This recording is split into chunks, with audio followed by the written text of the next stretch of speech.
Well, hello and welcome back to the channel. Those of you that are eagle-eyed will notice over my shoulder here, there is my crash helmet that's currently on charge. And well, it's not the helmet that's on charge, it's the speakers and microphone that's inside it that are on charge. Because I'm going to do something slightly different today, or something, I'm going to try something that I'm told can be done. And I've never done it before, so I'm going to find out. Obviously, I'm still at home. So the traveling comic is traveling on motorcycle on two wheels in Northern Ireland for this particular video. I head off in a couple of days. So normal service will be resumed for those of you that like the videos from the cruise ships. I'm flying to Canada in a couple of days' time. But I have an Insta360 camera, as you know, because, well, you only know if you've watched the last video. And of course, when I'm doing the travels and walking down the streets and one thing or another, you see me, that's done on a 360 video. But I'm told that it can be connected to my crash helmet, to the microphone in my crash helmet. So that what I'm going to do today, I'm going to go on out, dodge the shoppers, and take a little run and see if we can record some audio as well as visual, so that I'll be able to talk to you as I'm on the motorbike as opposed to just when I'm off it. And also what I'm going to do is I'm going to introduce you properly to the beast, the BMW GS1200, show you things that I have added to it and tell you what I like about it and why I'm riding that particular bike. So if that's something you'd like to watch, then keep watching.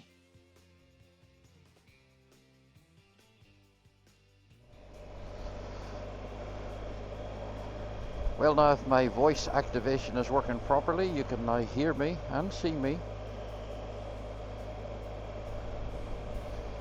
You will also have noticed that I didn't have a beard, or I don't have a beard at the moment. That's because I've just finished doing a couple of stage shows in the more Art Jimmy shows that I do. And in that particular show, I also appear as a female. So a female doesn't have a beard, unless of course it's a bearded lady. But my characters don't, so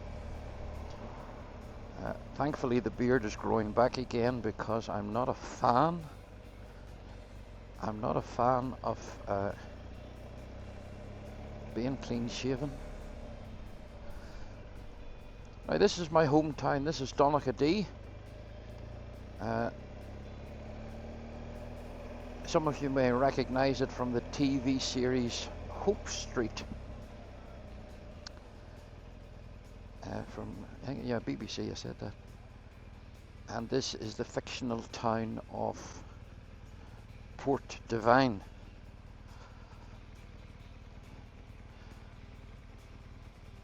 So that's where we are at the minute, in a gridlocked Port Devine. Well, that's the traffic jam behind us. And it's nice to see a little bit of sunshine.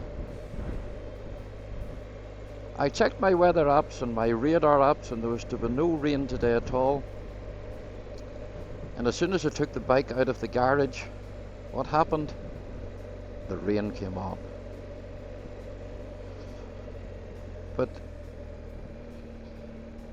this is one of the last chances I have to get out on the bike until probably the middle of October. And at that stage, well, there's no idea what the weather's going to be like then. Roadworks.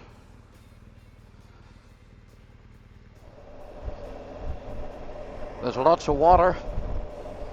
And I never really get that far away from cruise ships, because when the cruise ships come into Belfast, that's where they sail in from, over there and right down into Belfast. So there are times I've been here and I've seen a ship going out. In fact, the last one that I saw leaving was one that I had got off in Belfast. My contract had ended. And of course, for those that are just new to the channel and saying, what's he doing talking about cruise ships? The reason I'm called the traveling comic is because I am a comedian. That's my, I don't say my day job. I suppose it's more a night job, is it? That's my job, and I work on the cruise ships all over the world. I'm very blessed to be able to do that job, to travel all over the world, and most of the videos that I do for YouTube, of course, are in the different ports of call that we come into. But today I'm on dry land, but I'm still traveling, so I'm still the traveling comic. This is a part of the Ards Peninsula. If you want to take a look at a map of Northern Ireland, it's at the extreme east. And in fact, one of the videos that I did, maybe one of the last videos I did on the bike, I took you around the Ards Peninsula. We stopped off at the most easterly point, which is where I'm aiming for today. So that I'll do a walk around this motorbike, this BMW 1200 GS that I refer to as the Beast. And I'll let you see it, and you can make up your own mind whether you like it or not.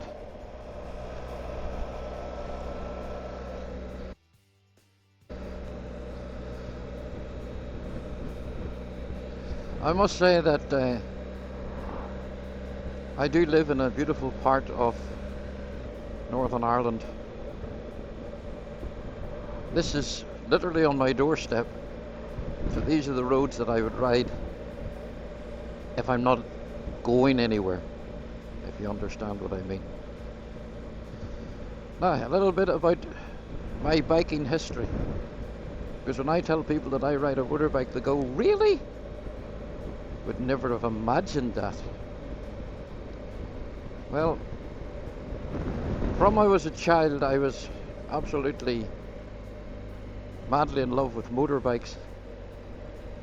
I remember having them as little toys, and cars as well, of course.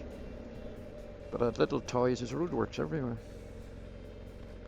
But I also remember sitting in the front seat of my daddy's car, the family car.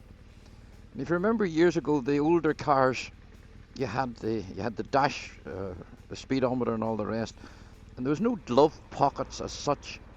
There was a space in under the dash where you could put stuff in a little ledge type of thing to stop it falling out.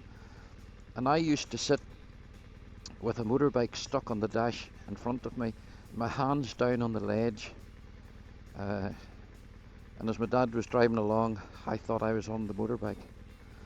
So I suppose from an early age I enjoyed motorbikes.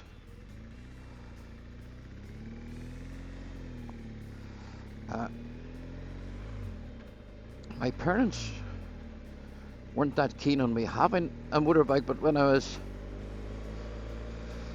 16, I bought a Honda 50 for £12 in 1976, 77. And the guy threw in a helmet, and I had a wonderful time on that little Honda 50. Sort of a 3-speed semi-automatic gearbox. I loved it. It was the first bike I fell off as well. I remember going around a corner. I think it was a left-hand corner. I'm not a fan of right. To this day, I'm not a fan of right-hand corners. But anyway, I was going around a left-hand corner, and I didn't know anything then, of course, about look where you want to go. I just got off bicycles, and I hit the ditch, the grass verge, and I came off the bike, and I remember landing and thinking, where's the bike? And then it landed on top of me. I had no option but to get back on and ride home. I never ever told my mum and dad that I fell off the bike. But anyway, the time came, I got into cars and I decided to sell the Honda 15 that I had bought for £12, and I sold it. And I remember the neighbour across the road, he had a motorbike and he was looking at a helmet, and I sold him my helmet for £12. I bought the bike and the helmet for £12, and I sold the helmet to him for £12. And then I sold the bike. I can't remember what I got for the bike, but I didn't lose any money on it.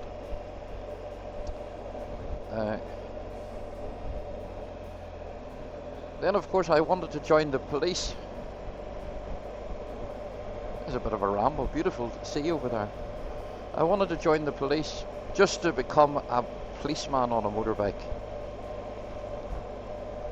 But as you know, in Northern Ireland in the 70s, it was a very dangerous place to be as a policeman, and my mum begged me not to join the police, and so out of respect for her, I didn't.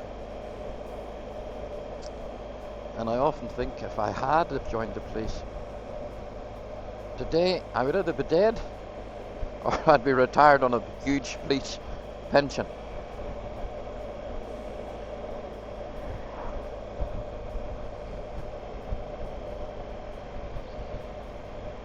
Also, lots of caravan parks on the left-hand side of the road.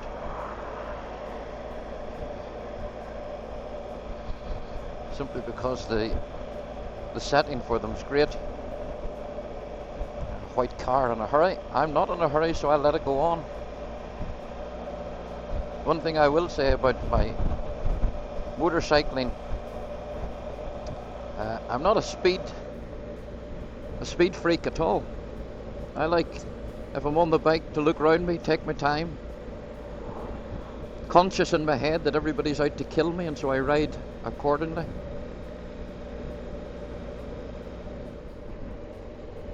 Isn't that lovely there too?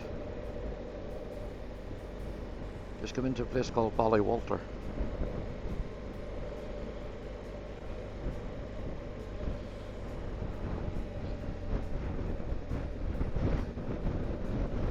Walking their dogs on the beach. I actually was down here on Sunday, and it was great to see up on one of the other beaches that I've passed. There was 4 horses in the water walking along. I think it looks fabulous. Horses in water. I'm recording this 3 o'clock on a Tuesday afternoon, and that's the school bus in front of us. So I haven't said that I'm in a 30-mile-an-hour zone anyway, so I'm not worried about the school bus. It's also 15 degrees, according to my TFT dash on my BMW, more of which later. So I keep my eye on that van on the right, just in case he's going to come out. He should be able to see me because it's a big enough bike, and I've extra lights on the front, more of which later as well. But anyway, where was I? Yeah. So I didn't join the police. In actual fact, I joined the motor trade. I became a car salesman, and for about 20 years I was mad about motor cars. I still am a lover of motor cars, and any thoughts of bikes more or less took the back seat. But then when I started traveling the world, particularly in Italy, anytime I was off the ship, of course, it was nearly always the sun was shining, and the streets were full of Vespas, scooters of all shapes and sizes and makes, not just Vespas.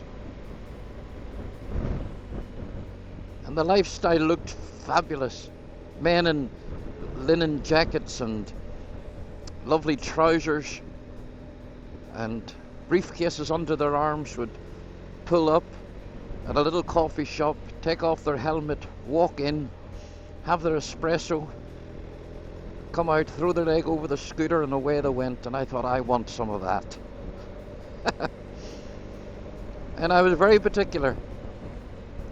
because all I wanted was a red one with a tan seat, and that was just the colour combination that interested me. And I have a friend, some of you may know him, Richard McNeil. In fact, he was a motorbike, I think, British champion. He kept sending me pictures of scooters, and I said, no, has to be red with a tan seat. And during lockdown, during COVID, I was sitting at home and he sent me a picture. He said, there's one there.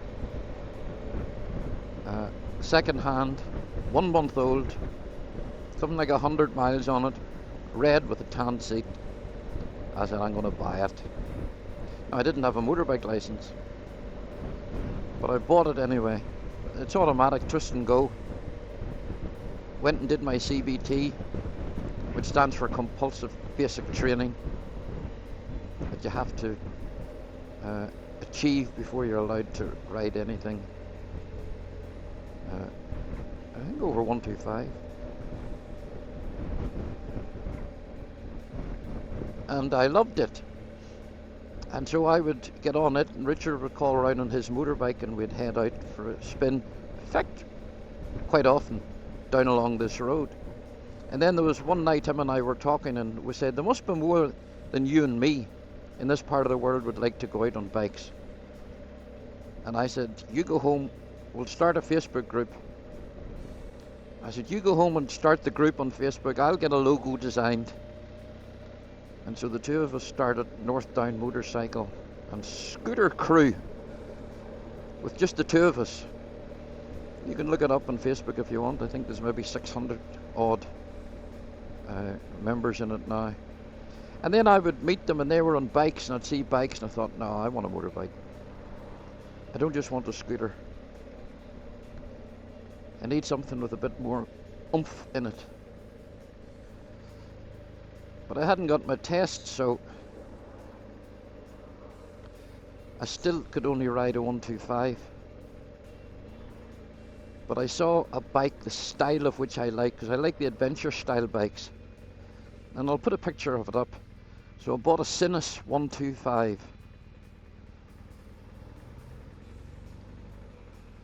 Had great fun, and then decided I need bigger.